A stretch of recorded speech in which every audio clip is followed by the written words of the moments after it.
Amém. Amém. Que o Espírito Santo continue nos dando sabedoria e boa administração do nosso recurso pessoal e também do nosso recurso como comunidade. Que seja assim. Amém. Irmãos, hoje um dia muito especial, na qual a minha sensação é de privilégio e como se eu sentisse que estivéssemos recebendo um presente. Na quarta-feira a gente teve um encontro aqui na Por Amor, o Dia da Consciência Negra, e eu estava aqui, e enquanto eu escutava o pastor Emiliano falar, eu não tenho outra palavra, eu procurei outra palavra, mas eu não encontrei, que não fosse um encantamento. Eu fiquei encantado com o que eu via, com o que eu escutava e com o que o meu corpo sentia. Então foi um triplo encantamento. E eu terminei de escutar a palavra dele e fui ali me aproximar para conversar com ele um pouco. Cheguei nele assim e pensei, poxa, será que ele pregaria aqui na Por Amor, né? E aí falei, pô, pastor, será que você pode pregar aqui na Por Amor? Isso quarta agora. Ele falou, claro, pastor, vai ser um prazer, vamos combinar certinho, ajustar as agendas. Eu falei, mas esse domingo rola, será? Aí ele, poxa, rola, dá para ser esse domingo. E eu fiquei muito feliz, porque o que aconteceu aqui na quarta, e talvez eu possa dizer o que aconteceu dentro de mim na quarta, o que eu senti na quarta, eu quase que me senti na responsabilidade de colocar esse presente para toda a comunidade. Ouvi o pastor, marido, pai, Emiliano, e é uma das, sem dúvida, eu não vou me esquecer. Agora mesmo o Gabriel me abraçou aqui atrás do palco, e agradecendo a Deus por essa semana em especial e agradecendo a uma semana que o Emiliano está aqui entre nós. Fomos muito abençoados já pela manhã e tenho certeza que seremos abençoados agora também. Então queria convidar você a recebê-lo também com a sua oração. Se você puder fechar os seus olhos e orar comigo. Jesus querido, aqui está o nosso irmão, teu irmão, Emiliano, que é pastor, pai, amigo, marido, teu discípulo, tanta coisa. Obrigado pela vida dele, pela história dele, pela trajetória dele, e obrigado porque de alguma maneira os nossos caminhos se encontraram. E quando a gente anda no teu caminho, Jesus, uma das coisas mais bonitas é encontrar outras pessoas que nos deixam encantadas. A gente fica encantado com o que você tem feito também em lugares que não conhecemos, através de pessoas que não sabemos. Obrigado por isso. E também obrigado por essa sensação de corpo, que por mais que eu conheça o Emiliano há 5 dias, a sensação que eu tenho é que estamos fazendo uma mesma coisa desde que nascemos no teu corpo e recebemos o teu Espírito. Obrigado por isso. Muito obrigado. Que outra vez as suas palavras ganhem voz e ganhem som na boca do Emiliano. E enquanto ele lê o texto e nos comunica o Evangelho, a você, Jesus, que é a própria palavra, encarne entre nós e alimente a nossa alma, o nosso coração, o nosso ser. Que seja assim, para a tua glória, para o nosso bem. Obrigado, te amamos. Amém. Amém. Obrigado. Obrigado. Deus te abençoe. Obrigado. Boa noite, igreja. Boa noite, Por Amor. Eu vou repetir algo que eu falei aqui de manhã. Então, eu só queria fazer aqui, vamos dizer, uma pesquisa rápida, saber quem esteve aqui pela manhã, para ver se já estão, de certa forma, conectados comigo. Quem esteve aqui pela manhã? Então, só ela vai saber, na verdade. Então, eu vou repetir tudo de novo, tá? Geralmente, quem não me conhece, eu sou angolano, tá? Quem não me conhece, eu sou angolano. E quando nós estamos dentro do nosso lugar de conforto, dentro da nossa zona de conforto, tem coisas que a gente detesta e a gente só vai dar valor quando a gente sair desse lugar de conforto. Certo? E comigo aconteceu a mesma coisa. Quando eu estava em Angola, tem uma forma de saudação que a gente fazia na igreja, que aquilo me incomodava. Mas quando eu atravessei o Atlântico, comecei a amar e comecei a introduzir em todos os sermões que eu faço. E uma coisa muito simples, em que eu vou falar de Lamá, Akongelo, Kalungi, e vocês vão responder simplesmente, Cucu. Beleza? Pode ser? De Lamá, Vamandi, Kalungi. Viu? Vocês estão especialistas. Vou acrescentar mais um pouquinho, tá? Mais um pouquinho de dificuldade. Dilama, Akongelo, Monduko Yangala Yesu, Kalungi. Viu? Então, agora vocês já estão a falar línguas estranhas, tá? Agora, quem perguntar se vocês falam em língua estranha, vocês podem falar. Eu falo porque eu fiz um intensivão com o Emiliano. Pode ser? Estão autorizados, tá? Mas, brincadeira à parte, o que eu falei é uma língua denominada Ombundu, que é da tradição dos Ovimbundu, da qual o grupo étnico da qual eu pertenço, né? É Angola, que é a região sul de Angola. Eu falei algo que vocês conhecem. Primeiro eu falei saúde os irmãos. E depois eu falei graça e paz, Kalungi, e vocês responderam Cuco. E o Cuco é simplesmente amém ou sim, tá? É concordância, né? E depois eu falei saúdo a igreja no nome do Senhor Jesus. E vocês também falaram amém. Então, agora estamos na mesma página, certo? Para mim é um grande prazer estar aqui, falar hoje para vocês. Desde já também eu quero agradecer o convite, a confiança, né? E trazer aqui uma temática que me foi aqui provocada e que essa temática tem me provocado desde que me foi proposta, né? É uma temática que quem me conhece talvez é algo que eu já venho falando, mas a maneira com que foi colocada a falarmos para vocês, talvez é algo que ainda eu sinto que o Espírito Santo está me levando para outros lugares, outras formas de pensar, outras formas de ler a Bíblia. É aquilo que nós falamos de certa forma aqui. Quem lê a Bíblia nunca sai o mesmo. E quem é de igreja há muito tempo como eu, sabe do que eu estou falando. Você repete os mesmos versículos, dias após dias, semanas após semana, meses após meses, e você vai passando os anos, mas a Bíblia continua sempre se renovando, a Bíblia continua sempre falando coisas inovadoras para nós, né? O texto que eu trouxe hoje, então, é um texto que é muito conhecido para vocês, tá? É um texto que vocês já leram, eu posso garantir que vocês já leram muito mesmo. E esse texto se encontra em Lucas, capítulo 4. Mas antes da gente abrir a nossa Bíblia, eu queria pensar uma coisa que ficou na minha cabeça agora mesmo, durante o louvor. Veio à minha cabeça um hino. E eu perguntei por que está vindo à minha cabeça esse hino, mas veio à minha cabeça esse hino. Esse hino é intitulado O Hino da Favela. Alguém conhece? O Hino da Favela. Alguém conhece? O hino é simples. Diz assim: o que eu quero... pastor, estás a descobrir. Estás a descobrir, pastor.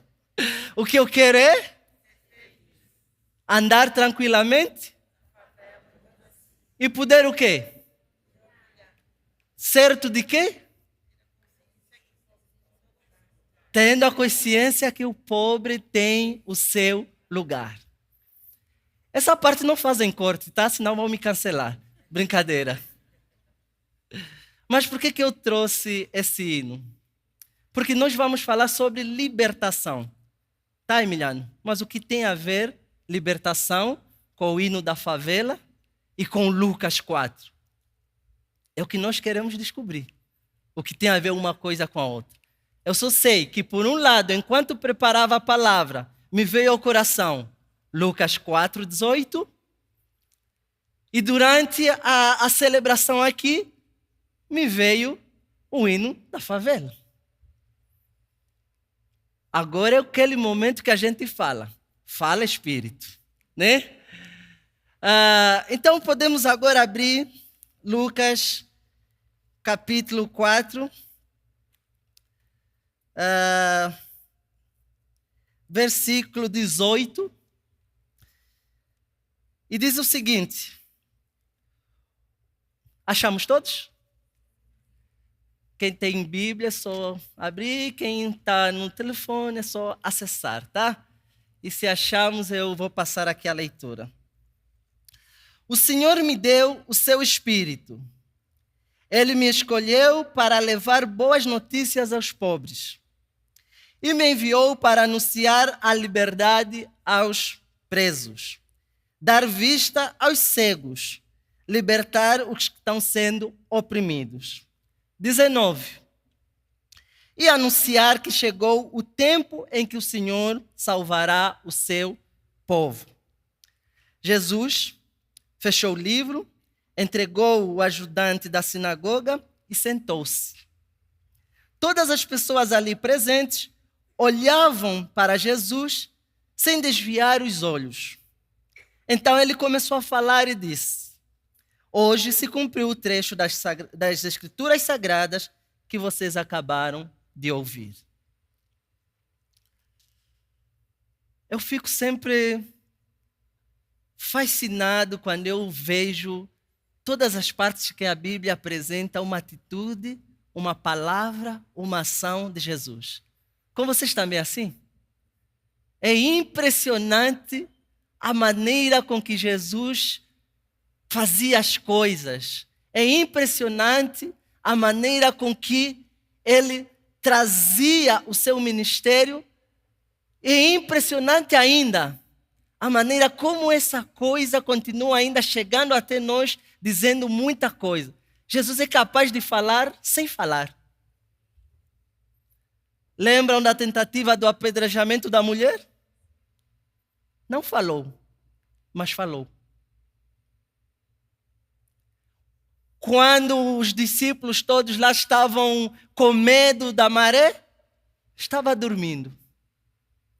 Jesus é capaz de falar sem falar. E muitas das vezes a gente vive isso também no nosso dia a dia. Estamos em preocupações demasiadas. E aquele dia que nós falamos, não estamos conseguindo sentir Jesus. Mas ao final do dia, quando vemos a resolução da coisa, falamos: não é que ele falou? Jesus faz isso. E Jesus aqui tem essa atitude. Jesus, no seu primeiro sermão, o primeiro sermão de Jesus. Vocês sabem o que é isso? Vocês estão diante do primeiro sermão de Jesus. É o momento de Jesus brilhar. É o momento de Jesus se mostrar ao mundo. Está na cara do gol. Quase conquistando o campeonato. E não tem Palmeiras para te atrapalhar. Não estou falando do Botafogo, gente. Calma, vamos com calma. Mas é isso. É nesse momento de brilhar que você espera que a pessoa vai trazer palavras de ânimos, palavras docis, palavras que vão ao encontro da conveniência daquele povo, palavras de massagear o ego daquele povo. Te deram uma única oportunidade de subir na sinagoga, de ler os textos, e ele me escolhe logo esse texto. E como se não bastasse, não só escolher esse texto, como ele quebra todos os protocolos. Ele quebra completamente todos os protocolos. Ele fecha o livro, não diz nenhuma palavra, senta-se, e todo mundo, o texto bíblico fala isso, olhavam atentamente para ele, mais do que vocês estão olhando para mim, isso pode acreditar. E ele diz: hoje se cumpriu as Escrituras. Talvez a gente não entenda esse hoje se cumpriu as Escrituras. Porque nós estamos anos daquela época. Naquele momento, aquele povo, depois que Jesus disse, hoje se cumpriu as Escrituras, o povo captou tão rápido que começou a falar entre eles e disse, mas não é esse o filho do carpinteiro? Não, não pode ser, o que ele está falando não tem sentido. O que ele está a falar então? Jesus está a usar o profeta Isaías. Essa mensagem de Lucas que Jesus abre, está lá. Registrado aqui por Lucas, está lá no livro do profeta Isaías. Isaías 61, eu gosto muitas das vezes fazer digressão pela Bíblia, porque eu sou muito cobrado durante o meu ministério para usar mais a Bíblia. Não, Emiliano? Está na Bíblia? Está na Bíblia? Então eu gosto muitas das vezes de fazer essa digressão, né?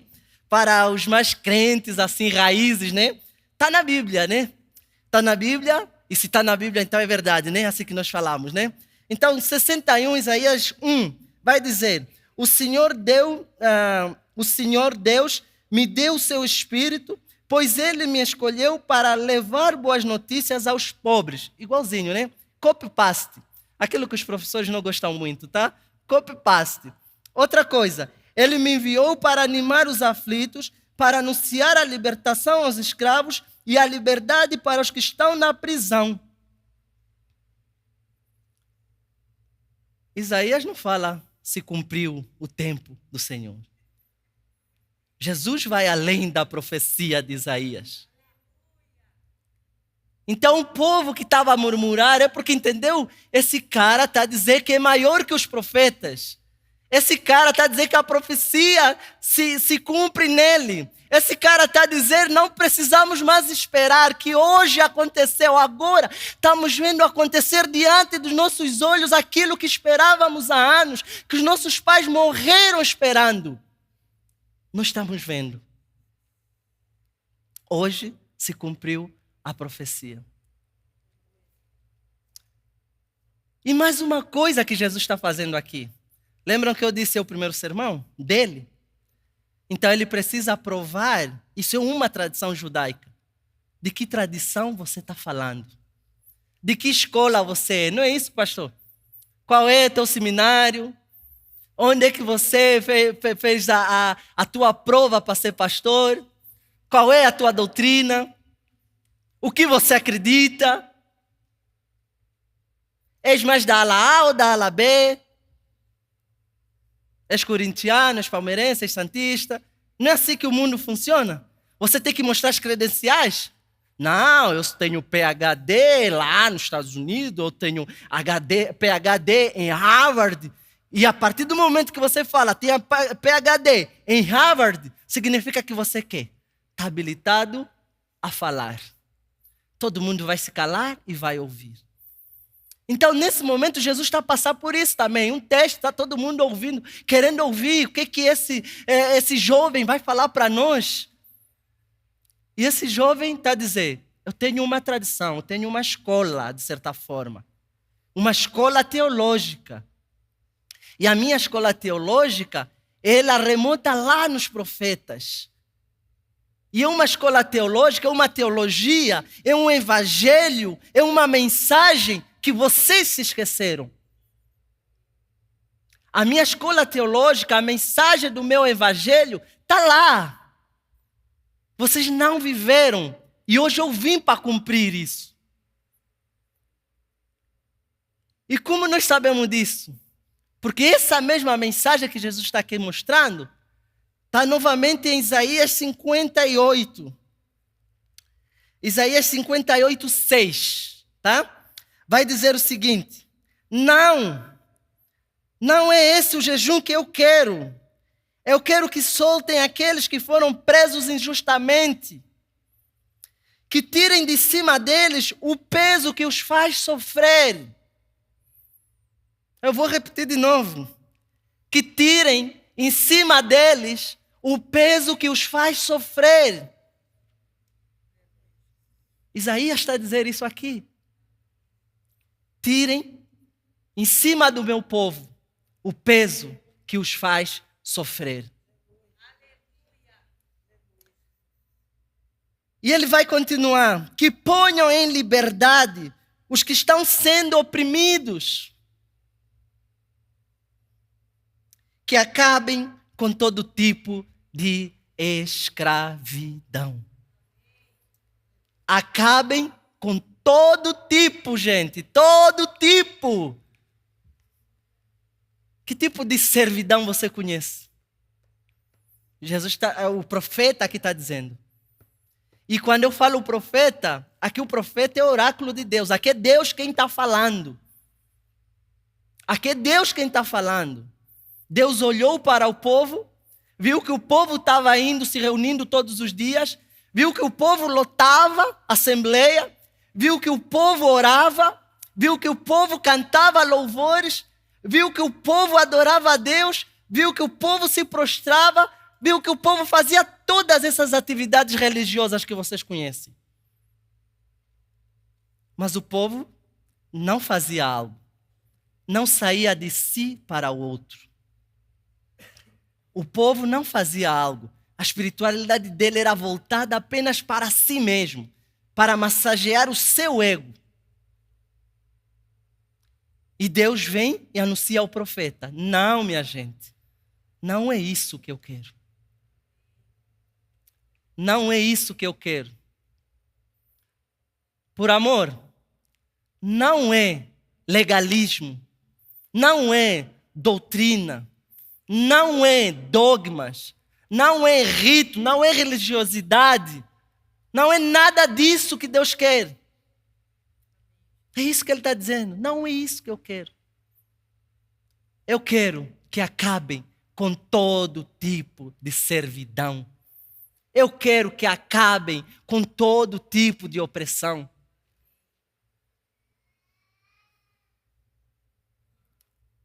Só isso já nos faria perguntar mais uma coisa. Quais são as opressões? Quais são as servidões que estão acontecendo ao nosso redor e nós nos comportamos como se fosse que não é conosco? Não tem nada a ver conosco. No meu país tem um ditado que diz: no relacionamento do outro não é para você colocar a colher. E esse ditado sempre aparece quando alguém está em um relacionamento abusivo. E geralmente quem mais sofre, vocês sabem o final trágico disso. Mas nós falamos esse ditado e incorporamos na nossa igreja. E domingo vamos para a igreja. E esse ditado se constitui um mantra da nossa espiritualidade. Mas nós sabemos que alguém está em situação de opressão. E nós, inclusive, somos capazes de adivinhar o final trágico disso. Mas nós deixamos que a coisa vá. Vim para o Brasil e nós sabemos, aqui no Brasil, temos uma população que é a que mais morre. Uma população que é a que mais morre. Até a pessoa menos escolarizada sabe disso. Sabe por quê? A mídia dá conta de nos fazer chegar. O que é que nós fazemos? Não é conosco. Não é da minha conta. Mas a partir do momento que você se chama cristão é da sua conta. A partir deste momento que você aceita Cristo, o Jesus de Nazaré, é da sua conta. É isso que Jesus aqui está nos falando. É isso que lá Deus vai nos falar através do profeta. O jejum que eu quero, que soltem aqueles que foram presos injustamente, que tirem de cima deles o peso que o faz sofrer. Vamos falar de peso? Vamos falar de peso? Pela terceira vez seguida, temos uma comunidade categorizada como comunidade trans, no Brasil, é a que mais morre. Não é da nossa conta. Aí Jesus vem com a parábola do bom samaritano e nos mostra que é que? Da nossa conta. Então o evangelho de Cristo é completamente ao que o mundo diz. O mundo diz, não é da minha conta. E Jesus fala, é sim da sua conta se você se considera meu discípulo. E o pastor já me contou que vocês trabalharam sobre uma igreja viva, é aquela que se encontra numa relação de discipulado. Certo? E trabalharam ainda mais que uma igreja viva é aquela que missiona em prol da vida. Lembram?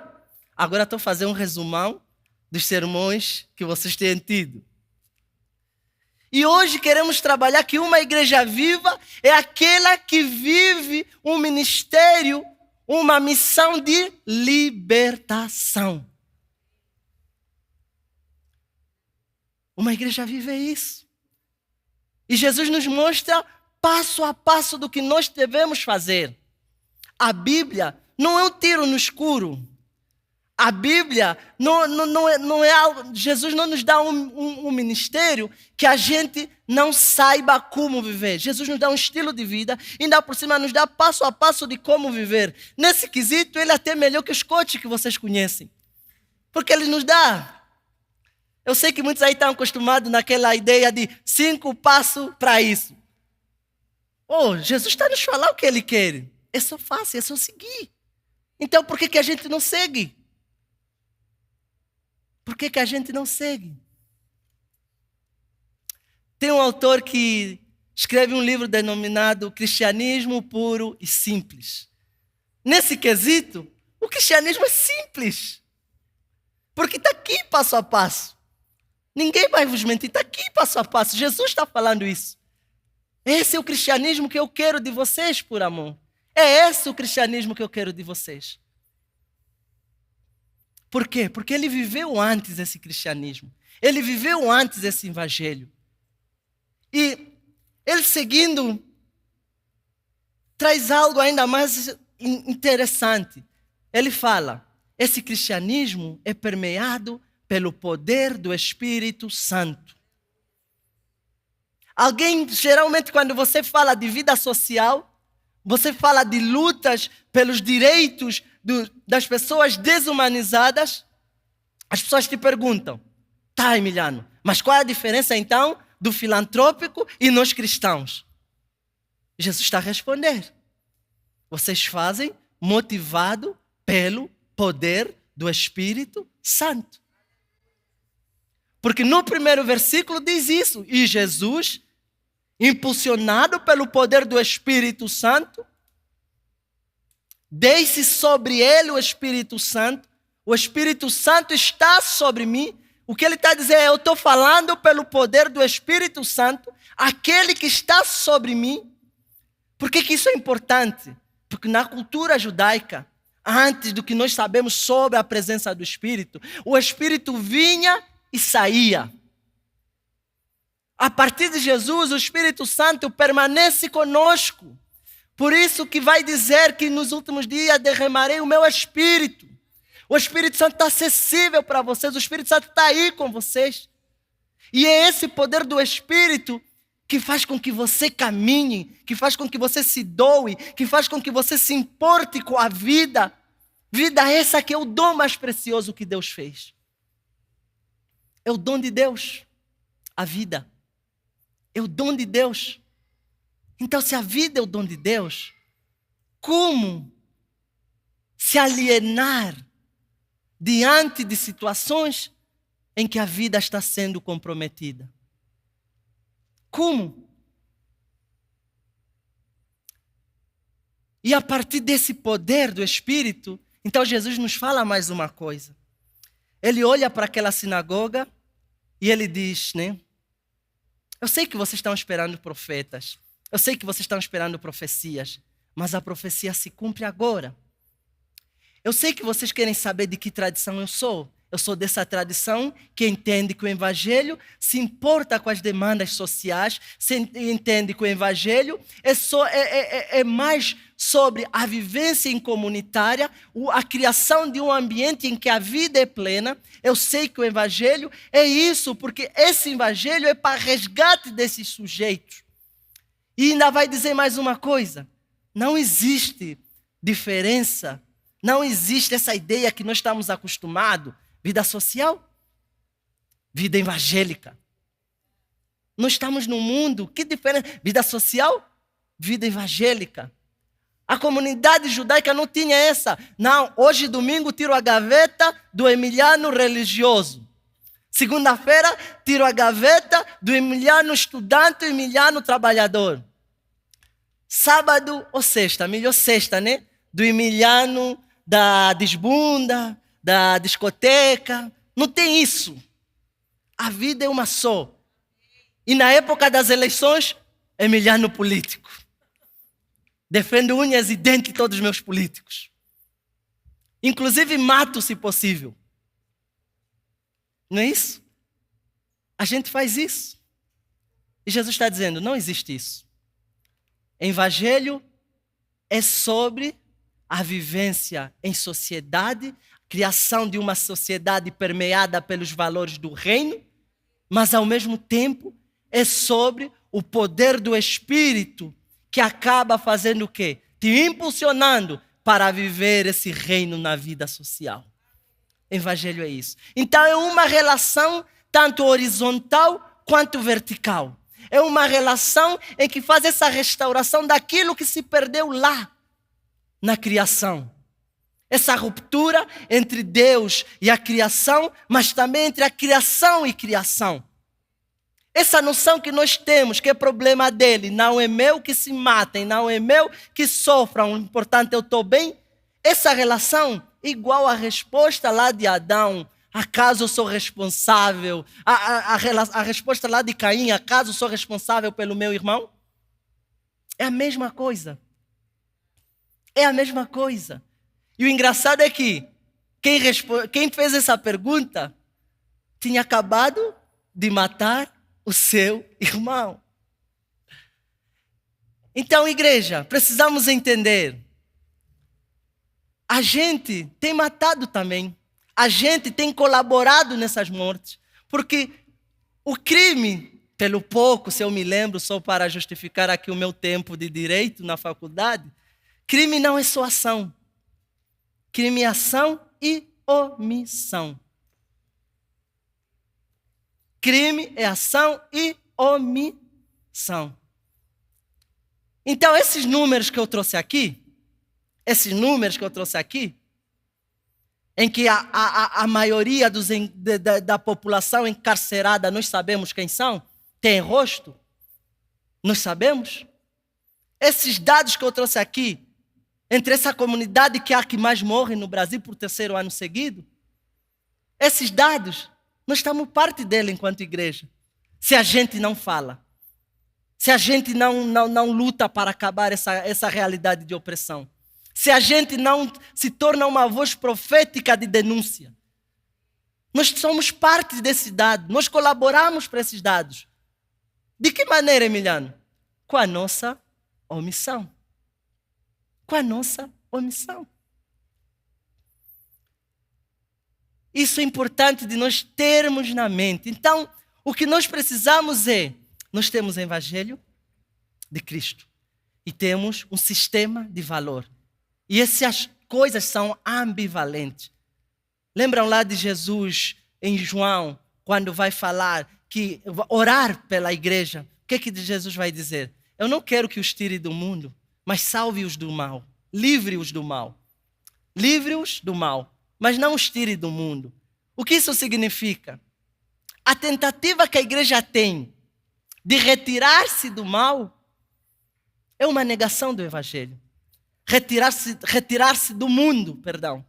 Essa noção, essa ideia, esse ímpeto que a igreja tem de retirar-se do mundo é uma negação ao Evangelho.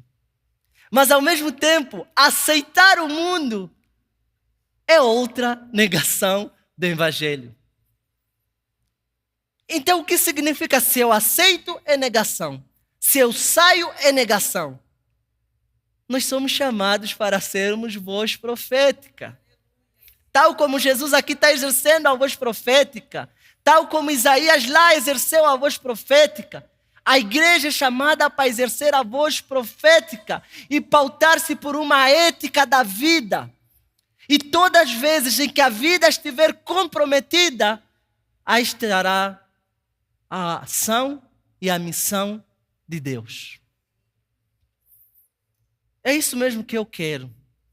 Que quando nós sairmos daqui, pelo menos deixar isso na sua mente, olhar aos lados, começar a ver ao redor e ver quem está com a vida comprometida ao seu redor.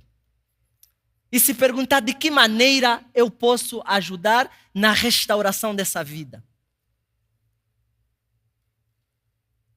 De que maneira eu posso ajudar na restauração dessa vida? Ao fazermos isso, nós estaremos sendo o quê? Igreja de Cristo. Ao fazermos isso, teremos legitimidade para falar. Somos discípulos de Cristo. Ao fazer isso, nós teremos legitimidade para falar. Eu ando pela graça. Ao fazermos isso, teremos legitimidade. E testemunharemos ao mundo quem Deus é. Agora voltemos à música. Acho que a essas alturas vocês já devem ter feito conexão. O que eu quero é ser feliz. Andar tranquilamente na favela onde nasci. E poder me orgulhar, tendo consciência que o pobre tem o seu lugar. Quando o pobre olha essa mensagem de Cristo, que eu vim para dar boas novas aos pobres, os pobres dizem, encontrei um lugar. Quando a igreja chega até essa população, defende de certa forma os direitos dele, o pobre diz, encontrei um lugar que me entende. Encontrei um lugar em que as pessoas entendem a minha humanidade.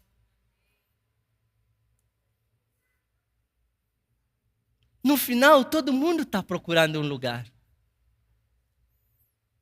Ao final do dia, todo mundo está procurando um lugar.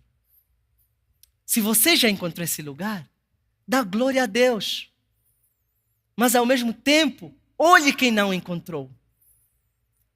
E ajuda nos processos de libertação para que esse sujeito, essa vida, também encontre esse lugar. Porque o Evangelho é isso. Eu sei que muitas vezes nos ensinaram, o Evangelho é sobre individualidade, o Evangelho é sobre é eu e Deus e nada mais. Inclusive tem uma música, a partir de hoje é eu e Deus e nada mais. Não é isso? A partir de hoje é eu e Deus e nada mais. Sinto muito te dizer, mas você não pode estar mais errado do que isso. Sabe por quê? Lembremos de João. 1 de João vai dizer o quê? Quem diz que me ama e odeia o seu irmão, esse não me ama. Não é meu filho, não só não me ama, como não é meu filho. É filho de quem? É filho de quem? Do diabo. João está a dizer isso. Quem diz que me ama a mim, que não está vendo, mas odeia aquele que está vendo, esse não é meu filho. Vocês veem que, afinal de contas, para que nós vejamos a Cristo, como nós cantamos, queremos te ver, para que nós vejamos a Cristo, precisamos primeiro ver o nosso irmão, amá-lo, defendê-lo, ajudá-lo. E quando nós queremos ver, de certa forma, ao mesmo tempo, esse nosso irmão, aí chegamos para Deus. Então Deus nos faz ver o nosso irmão e o nosso irmão nos faz ver Deus. Essa é a lógica do amor. Essa é a lógica do amor. E essa lógica do amor tem sido destruída por algo que nós conhecemos muito bem: o medo. O medo. O medo, por incrível que pareça, é o responsável ao mesmo tempo pela ausência da liberdade. O que é a liberdade? A liberdade é a ausência do medo. Mas o que espanta o medo é o amor. Porque no amor não existe o medo. O amor lança fora o medo. O amor lança fora o medo. É o amor que fez com que eu e o Vitor tivéssemos aqui, compartilhássemos história, compartilhássemos vida. A partir daí ele deu um passo para conhecer a minha vida, a minha história. E hoje eu estivesse aqui. Mas para isso, esse amor teve que jogar fora o medo. É o amor que faz com que você vá ao encontro daquele que está em situação de opressão. É esse amor que Jesus Cristo veio ao mundo e pregou para nós. É por este amor que Ele se entregou. É para que nós fazêssemos parte deste amor. Porque amor não é conceito. Amor não é discurso. Amor não são palavras. Amor é ação. E a Bíblia vai mais além. Amor é pessoa. Deus é amor. Deus é amor. Então, minha oração é para que o nosso encontro com Deus permita não só que nós tenhamos um lugar no reino, mas para que outros também encontrem o seu lugar no reino. Um reino de amor, um reino de justiça, um reino de perdão, um reino de paz. Tem uma música de outro muito famoso que ele vai dizer o seguinte: e se existir paz, que seja perto de nós. E se existir paz, que seja perto de nós. Essa música é uma oração e ao mesmo tempo é uma denúncia. Significa que tem pessoas que não têm paz. Ou ao menos não usufruem dessa paz. E Jesus, por incrível que pareça, ele disse: deixo-vos a minha paz. O que é que nós estamos fazendo? Cristo já deixou a sua paz. A minha paz vos deixo. Não como a paz deste mundo. Essa paz abstrata, essa paz que condena, essa paz que amarra, essa paz que coloca peso. Eu deixo-vos a minha paz. A paz que promove liberdade. E é isso que o apóstolo Paulo vai nos lembrar. E Cristo nos chamou para a liberdade. Cristo nos chamou para a liberdade. Deus, no nome e no sangue de Jesus, obrigado por seu amor, por sua graça. Obrigado por sua misericórdia. Obrigado por sua doação naquela cruz. Ajude-nos a entender, Pai amado, a cruz. Ajude-nos a entender o amor. Ajude-nos a entender o teu evangelho. E mais do que entender, Senhor, ajude-nos a viver. Ajude-nos a ser uma comunidade, Pai amado, pautada por essa ética da liberdade. Ajude-nos, Senhor, a ser a tua voz, Senhor amado, para aqueles que não têm, Senhor. Ah, Senhor Jesus, ajude-nos, Pai amado, a sermos uma igreja em que mais do que palavras as pessoas possam ver nossas ações. Mais do que palavras as pessoas possam ver nossos movimentos. Mais do que palavras as pessoas possam ver, Senhor, a intenção do nosso coração. E mais do que intenção, as pessoas possam ver a materialização do seu reino, Pai amado. Obrigado, Senhor, por nos ensinar, Pai amado, sobre o teu reino, sobre o valor dele. Reino esse, Pai, de paz. Reino esse de amizade.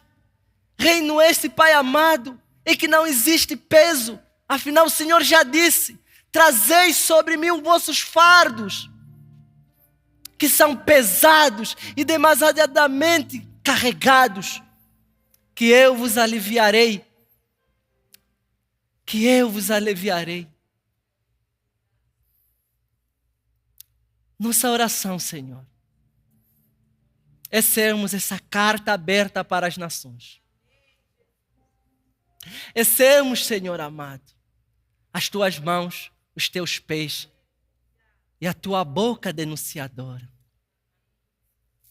É sermos, Senhor amado, verdadeiramente filhos de Deus. No nome maravilhoso de Jesus. Amém.